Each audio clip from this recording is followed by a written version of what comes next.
Thank you, Mr. President. I rise today in support of Senator Mikulski's amendment to ensure that women have access to preventive health care screenings and care at no cost. And I want to thank Senator Mikulski for her leadership, not just in this effort, but over the years, to make sure that women are treated fairly when it comes to our health care. As a woman, a mother of 3 daughters, and a grandmother of 3 granddaughters, this is an issue that is critically important to me personally.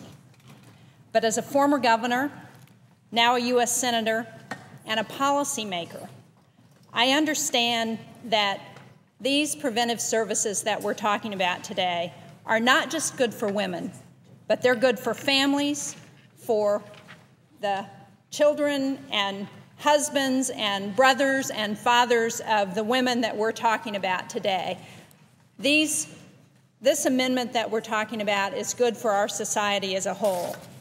Women must have access to vitally important preventive services such as screenings for breast and cervical cancers, pregnancy and postpartum depression screenings, annual well-woman visits, and preconception counseling that promotes healthier pregnancies and optimal birth outcomes. It's the right thing to do, but it is also the fiscally responsible thing to do. Not only does diagnosing disease early significantly increase a woman's chances for survival, but it also significantly decreases the projected costs of treatment. In fact, one recent study estimated that almost 80% of all healthcare spending in the United States can be attributed to potentially preventable chronic illness. This amendment takes a great step forward to early diagnosis of these costly and potentially preventable diseases.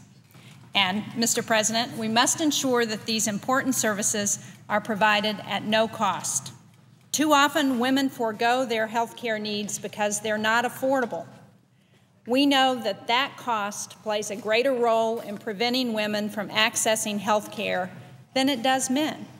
In 2007, more than half of all women reported problems accessing needed health care because of costs. So, Mr. President, it is clear we need to support Senator Mikulski's amendment that will give women access to important health care screenings. Thank you very much. Thank the Senator from New Hampshire.